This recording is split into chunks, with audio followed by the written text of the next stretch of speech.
ஃப்ரெண்டோட அக்கா கல்யாணத்துக்கு போனவனை ஒரு 7 பேர் கார்ல தூக்கி போட்டு கேரளா வரைக்கும் கொண்டு போய் விட்டாங்கன்னு சொன்னா நம்புவீங்களா? நீங்க நினைக்கிற மாதிரி என்னை கூட்டு போனது ஒன்றும் ஒரு கிட்னாப்பர்ஸோ இல்லை எனக்கு யாரும் மயக்க பிஸ்கெட்லாம் கொடுத்து கூட்டு போல. என்னை கூட்டு போன 7 பேருமே என்னோட ஸ்கூல் ஃப்ரெண்ட்ஸ். அப்போ ஸ்கூல் படிக்கும் போதுலேருந்து கேரளாவுக்கு போகலாம் அப்படின்னு சொல்லிட்டு பிளான்லாம் போடுவாங்க.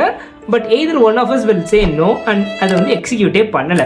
இப்போ கேட்டாலுமே நான் நோ மட்டும் தான் சொல்கிறேன் அப்படின்ட்டு பிளான் போட்டதுனால நோ சொல்லுவேன், பிளானே தெரியலன்னா எப்படி நோ சொல்லுவேன்ட்டு கல்யாணத்துக்கு வந்தவனை அப்படியே ஹைஜாக் பண்ணி கூப்பிட்டு கேரளாவுக்கு போயிட்டாங்க.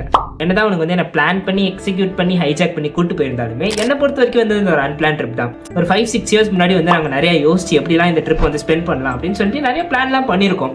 ஆனால் now that it is finally happened, அந்த 3 நாளில் வந்து நான் போகாமல் இருந்தேன்னா கண்டிப்பாக நான் ரிக்ரெட் பண்ணியிருப்பேன். ஏன்னா அந்த 3 நாள் வந்து ரொம்ப ரொம்ப ரொம்ப அழகாக இருந்துச்சு. அந்த 3 நாள் பற்றி நான் தனியாகவும் பேசுகிறேன். பட் அதை வந்து உங்களுக்கு புரியணும்னா நீங்கள் வந்து எங்கேயாச்சும் போயிட்டு வாங்க, உங்கள் ஃப்ரெண்ட்ஸ் கூட எங்கேயாச்சும் போயிட்டு வாங்க. போகிறதுக்கு முன்னாடி நானும் நோ தான் சொல்லிட்டு இருந்தேன். பட் போயிட்டு வந்ததுக்கப்புறம் மாதத்துக்கு ஒரு ட்ரிப்பாச்சும் எங்கேயாச்சும் போயிட்டு வரணுன்ற ஒரு மைண்ட் செட்டில் தான் இப்போ இருக்கேன். உங்களுக்கும் அது வரும். அதுக்கு முதல்ல நீங்கள் வீட்டை விட்டு வெளியில் போகணும்.